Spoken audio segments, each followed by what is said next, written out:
Mark సువార్త 9వ అధ్యాయం ఒకసారి చూడండి. 25వ వచనాన్ని ఒకసారి మీరు స్పష్టంగా గమనిస్తే, జనులు గుంపు కూడి తన యొద్దకు పరిగెత్తుకొని వచ్చుట యేసు చూచి, మోగవైన చెవిటి దయ్యమా, వానిని వదిలిపొమ్ము, ఇక వానిలో ప్రవేశింపవద్దని నీకు ఆజ్ఞాపించుతున్నానని చెప్పి ఆ అపవిత్రాత్మను గద్దించను. అప్పుడు అది కేక వేసి వానిని ఎంతో విలవిలలాడించి వదిలిపోయాను. అంతటా వాడు చచ్చిన వాని వలె ఉండెను గనుక అనేకులు వాడు చనిపోయాను అనుకొనిరి. అయితే యేసు వాని చెయ్యి పట్టి వాని లేవనెత్తగా వాడు నిలువబడెను. దేవునికి మహిమ కలుగును గాక. ఎందుకు వెళ్ళగొట్టాలి దయ్యాల్ని? ఉంటే ఏమైంది? ఉంచవచ్చు అనా కదా, ఉంచవచ్చు కదా. ఎందుకు ఉండనివిడు ఆయన? ఎందుకనంటే దయ్యములను ద్వేషించాడు ప్రభు. ఆ దయ్యములు మనుషుల్లో ఉంటే ప్రజలకు నష్టాన్ని కలిగిస్తే, తన పిల్లలకు నష్టం కలిగిద్ది ఆ దయ్యాలు పిల్లల్ని ఏలుబడి చేస్తూ ఉంటే. అందుకని ఎంతగానో దయ్యములను ద్వేషించాడు. దయ్యాలు ఉన్నాయా? దయ్యాలు ఉన్నాయా? అవునన్నా, అవును ఉన్నాయి, దయ్యాలు ఉన్నాయి. మొన్నే ఒక ఆమె చనిపోయింది, మా బజార్లో ఈయనకు పట్టింది. అంతేనా? చనిపోయినటువంటి వాళ్ళు ఎప్పుడు దయ్యాలు కారు. ఎప్పుడు గుర్తుపెట్టుకోండి, చనిపోయినటువంటి వ్యక్తులు ఎప్పుడు దయ్యాలుగా మార్చబడరు. బైబిల్ చెప్తుంది, మన్నైనది మన్నైపోవును, ఆత్మ దాని దయచేసిన దేవుని యొద్దకు పోవును. ఇంకంతే తప్ప గాల్లో తిరగటాలు, వాళ్ళకు బట్టాలు వీళ్ళకి బట్టాలు ఉండవు. మరి దయ్యాలు అని అంటే దయ్యాలు ఉన్నాయి. ఎక్కడివి దయ్యాలు? దేవుడు ఏమైనా తయారు చేశాడు? దేవుడు తయారు చేయాల. దేవుడు దేవుని దూతలను తయారు చేశాడు. ఆ దూతలు అవిధేయతను కనబరిచి పడద్రోయబడుటను బట్టి దయ్యములుగా మార్చబడ్డాయి. హల్లెలూయా. ఒకప్పుడు దేవుని సమ్ముఖమందున్న దేవదూతలే దయ్యాలు. ఒకప్పుడు కానీ దేవునికి అవిధేయతను కనబరిచి అపవాదికి విధేయతను కనబరిచినందున దేవుడు ఆ దూతలకు నాయకుడుగా ఉండే అపవాదిని పడద్రోశాడు. కాబట్టే ఇప్పుడు ఇవి దయ్యాలుగా ఏలుబడి చేస్తూ ఉన్నాయి. వాటికి నివాస స్థలం ఉందా? ఎక్కడుంటాయి అనంటే బైబిల్ చెప్తుంది, మధ్యాకాశంలో. అర్థమైందా? మధ్యాకాశంలో ఉంటాయి. అది వాటి కేంద్రం అక్కడ ఉంటాయి. అక్కడుండి ఏ ఇంట్లో ఏం జరుగుతుంది, ఎవరు ఎటు తిరుగుతున్నారు, అవన్నీ పరిశీలన చేసుకొని ఎవరిని ఎలా నాశనం చేయాలో ప్రణాళికలు రచించుకొని ఒక్కొక్కళ్ళ మీద ఒక్కొక్క రీతిగా పనిచేస్తూ ఉంటాయి. దేవునికి స్తోత్రం కలుగును గాక. చనిపోయినటువంటి వ్యక్తులు ఎప్పటికీ దయ్యాలుగా మార్చబడరు. దానికి బైబిల్ ఒప్పుకోదు. మరి దయ్యాలు వదిలించాలి అని అంటే చెప్పు, నీ పేరేంది చెప్పు, ఏం పెడితే పోతావు నువ్వు, అలా అడగాలి. అంతేనా? ఏం లేదు. ఒక్కటే యేసునామం. యేసునామం అన్ని నామముల కన్నా పైనామము గనుక, సర్వాధికారము కలిగిన నామము గనుక అన్నీ లోపడాల్సింది. అర్థమైందా? అది అన్ని నామముల కన్నా పైనామం. అలా అని యేసునామం అన్ని నామముల కన్నా పైనామం అని ఎవరైనా వాడొచ్చా? వాడితే నడిసిద్దా? నడదు.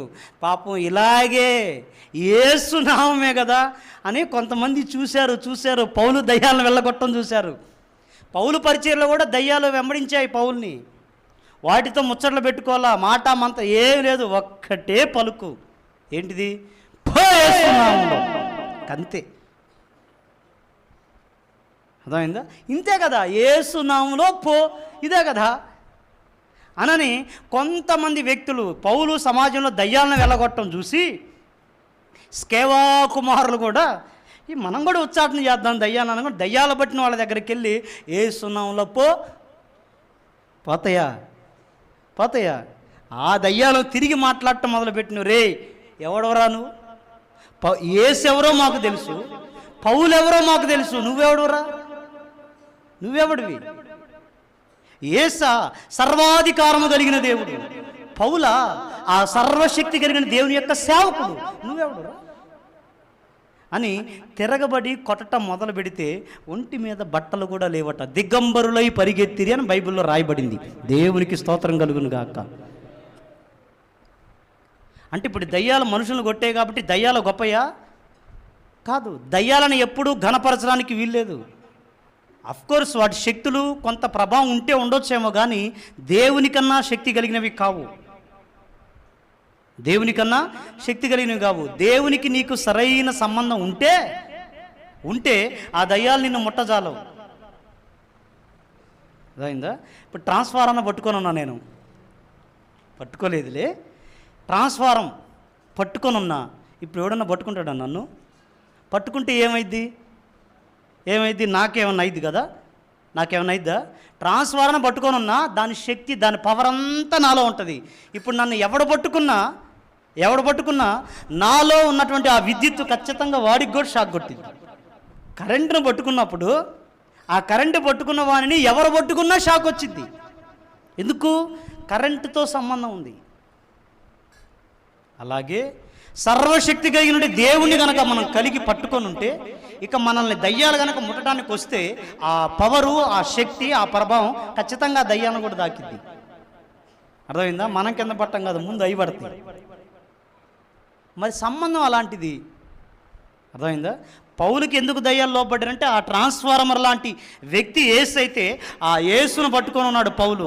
మరి వీళ్ళో యేసుతో వీళ్ళకి సంబంధం లేదు. ఓరక యేసు నామములో పో అంటే ఎట్టపోతే? నీకు యేసుకు సంబంధం ఉండొద్దు అనా కదా? ఇప్పుడు కొన్ని చోట్ల ఆ టోల్ గేట్లు కానీ అలా కొన్ని చోట్ల ఉంటాయి, కొన్ని విఐపి వెహికల్స్ ఉంటాయి. అర్థమైందా? నేను ఎవరు అనుకున్నావు? ఎమ్మెల్యే తాలూకా అంటే పానిస్తారా ఏంది? ఆ ఎమ్మెల్యేతో తిరిగినట్టో, ఆ ఎమ్మెల్యేకి నీకు సంబంధం ఉన్నట్టో వాళ్ళు గుర్తుపడితే పానిస్తారు. టోల్గేట్ కాదు, ఇంకో చోటైనా అసలు నీకు సంబంధమే లేదు. నువ్వు చెప్పిన పేరుకి నీకు అసలు సంబంధమే లేదు. రారయ్యా అని తీస్తారా? ఏముండవు. ఎవడరాను? నువ్వు ఆ వ్యక్తికి సంబంధించిన ఐడెంటిటీ ఏది, గుర్తింపు ఏది, కార్డు ఏది, ఏమన్నా ఉందా కార్డు? అడుగుతారు. వీళ్ళెట్ట తయారయ్యారు అని అంటే, యేసు నామములో పో అంటమే కదా. ఆ మాట మనం బలకలేమా ఏంది అనని దేవునితో సంబంధం లేకుండానే దయ్యాలను వదిలిగొట్టాలనుకున్నారు. ఆ దయ్యాలు తిరిగి వాళ్ళ మీద దాడి చేస్తే పారిపోయారు. అదే ప్రయత్నం పౌలు మీద చేయలేవు దయ్యాలు. ఎందుకనంటే పౌలు దేవునితో సరైన సంబంధం కలిగిన వాడు. అర్థమైందా? పోరాటం కాదు కదా, కనీసం పౌలును ముట్టను కూడా ముట్టలేవు. దూరంగా నిలబడి పలుకుతే చాలు, దయ్యాల వెలవెల్లాడిపోతాయి. ఎందుకు? ఆ నామాన్ని సేవిస్తున్న సేవకునికి అంతటి శక్తి, ప్రభావం దేవుడే అనుగ్రహించాడు యేసు నామాన్ని బట్టి. దేవునికి మహిమ కలుగును గాక.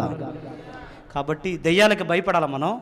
అన్నయ్య ఆ ఇంట్లో దయ్యం ఉందంట, అన్నయ్య ఇంట్లో చీకటి ఉందన్న. చీకటి లైట్లు ఆడితే చీకటి ఉండక ఏముండిద్ది? అవునా కాదా? కొంతమంది ఆ ఇంట్లో చీకటి ఉంది అట్ట ఇట్ట. దయ్యాలకి భయపడాల్సిన అవసరం ఏమి లేదు. దయ్యాలని దేవుడు మనకు లోపరిచాడు. ప్రభు ఆరోహణమైపోక మునుపు శిష్యులకు ఇచ్చినటువంటి అధికారాలలో ఒక అధికారం ఏంటి? దయ్యములను వెళ్ళగొట్టకు మీకు అధికారం ఇచ్చుచున్నాను అన్నాడు. మనకు అధికారం ఉంది. అర్థమైందా? ఎవరికి? పాస్టర్లకు ఇచ్చాడా? ఎవరికి ఇచ్చాడు? ఆయన నామమును సేవించి ఆయనకు లోబడే వాళ్ళందరికీ, ఆయనతో సత్సంబంధం కలిగిన ప్రతి ఒక్కరికి దయ్యాలను వెళ్ళగొట్టే అధికారం ఉంది. హల్లెలూయా! చేతులెత్తి గట్టిగా స్తోత్రం చెప్దాం. అర్థమైందా? దయ్యాలని ఘనపరచటం కానీ, దయ్యాలకు భయపడటం కానీ చేయకండి. భయపడాల్సిన పనే లేదు. ఏదన్నా ఒకవేళ దయ్యముల ప్రభావం ఉందని తెలిస్తే మోకరించి ప్రార్థన చేయటం. దేవుడు నాకు తోడైన నా పక్షంగా ఉన్నాడు, తప్పకుండా జీవిస్తాడని యేసునామములో గద్దించడం, అంతవరకే తప్ప దయ్యాలకి భయపడి అదురుకొని ఇంకేదో చేయాల్సి, ఇంకెక్కడికో పోవాల్సిన అవసరం లేదు. కొంతమంది తెలివైన వాళ్ళు ఉంటారు, వచ్చేది చర్చికే. అర్థమైందా? ఏదన్నా కొంచెం అనారోగ్యంగా ఉండి నలత కట్టుందనుకో, ఏంది మంచి బాగుంది ఆడపలాన ఊరికి పోతే అంతరం వేస్తారంట, అంతరం వేయించుకొని వద్దాం. ఆదివారం వచ్చేది ఎడకే. మళ్ళీ వాళ్ళకి ఏదన్నా అనారోగ్యాలు వరుసగా ఒకటి తర్వాత ఒకటి ఏదన్నా వరుసగా నలుగురు సిక్కారనుకో, వెళ్ళాల్సింది మందిరానికి కాదు, అంతరాలకు వెళ్తారు. అంతరాలకు వెళ్ళి మళ్ళీ పాస్టర్ చూస్తారు కదా, అందుకని ఎక్కడన్నా సీక్రెట్గా మొలతాడుకో, మంగళసూత్రానికో ఎడన్నా గడ ఉంటే పాస్టర్ చూస్తాడా ఏంది? అదే ఇదే రెండు ఉండాలా అన్నట్టుగా చేసేవాళ్ళు లేకపోలేదు. అది సరైన వ్యవహారం కాదు. క్రైస్తవుడికి అది తగదు. నువ్వు నిజంగా సత్క్రైస్తవుడు అయితే, సరిగ్గా నీకు దేవుని మీద విశ్వాసం ఉంటే దయ్యాలకు భయపడాల్సిన పనే లేదు, అటు క్రియలకు కూడా భయపడాల్సిన పని లేదు. ఏదైనా ఉంటే సన్నిధిలోనికి రావాలా, ప్రార్థన చేసుకోవాలా, లేదా ప్రార్థన చేయించుకోవాలా, ధైర్యంతో నింపబడాలో అవసరం ఎదిరించాలి తప్ప అదురుపోవాల్సిన అవసరం అంతకన్నా లేదు. ఎందుకనంటే సిలువలో ప్రతి దయ్యాన్ని, దయ్యాల అధిపతిని కూడా నా ప్రభు ఓడించాడు. దేవునికి మహిమ కలుగునుగా.